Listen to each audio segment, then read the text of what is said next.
In a previous video, we took a look at how teachers could use the creative tools in Seesaw to create slideshows or videos.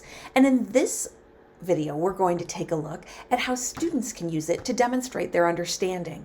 So we're going to use this life cycle of a butterfly as an example. Please transform this in your mind into something that works in your learning environment for your students.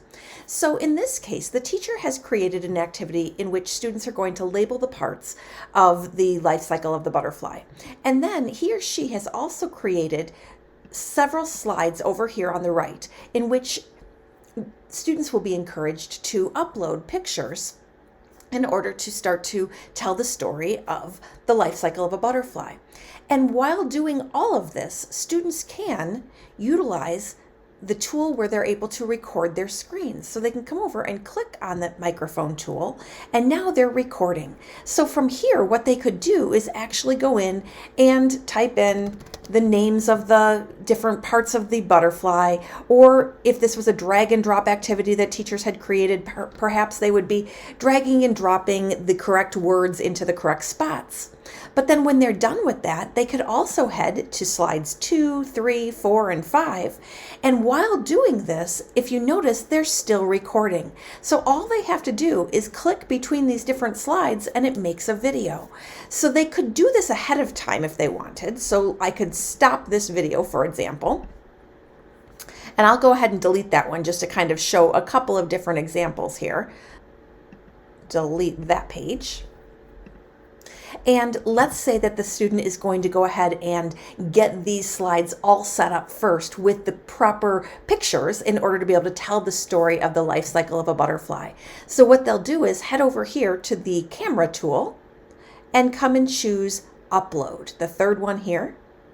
And then from there, they're going to want to navigate to wherever they have their pictures stored.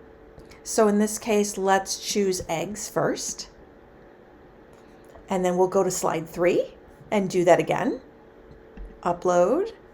And then we'll choose the chrysalis. And then we'll choose the caterpillar. And then lastly on slide 5, we will choose the butterfly. So what's neat about this is that if students have found that they've brought their different pictures in and put them here on the different slides, and they're not quite in the right order, so we need the caterpillar to actually be before the chrysalis, they can take these and drag and drop them around. They could also say that they wanted this labeling activity to be at the bottom. They could take that and drag and drop it around as well. And then the thing to remember is that as soon as they hit record over here, with that microphone tool, they're able to move between the different slides and talk about the pictures on the slides. So this is just one example. This could also be a slide with a new sight word, or a new high frequency word, or a new vocabulary word, or a different math problem. Whatever kinds of activities you might be creating, students can utilize this multi-page function with the microphone tool to create a video. So let's just take a look at a quick example of what this might look like. So we'll click on the microphone tool, and if I'm that student, I might start by saying the eggs start out and they're living there on the leaf, and then the caterpillar emerges from the egg and lives and eats up the leaf, and then eventually, wraps itself into the chrysalis, and then eventually comes out of the chrysalis, becomes the butterfly. I might go so far as to do my work here, dragging and dropping the appropriate vocabulary into the appropriate boxes, or simply using the text box tool to label these parts as well. This part doesn't have to be part of it. It's just an idea. Okay. So this could be any number of activities, any number of scenarios here.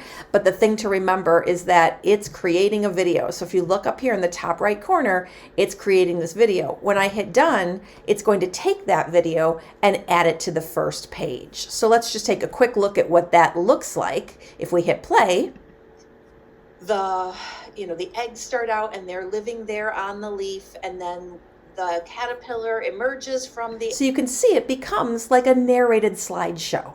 And so this is something that, again, we saw in an earlier example, in an earlier video, how teachers could use this to share information with parents or students or whomever, but this can also be utilized by students in order to demonstrate their understanding and or just use it as a really cool creation tool for them to make a video about any topic at all.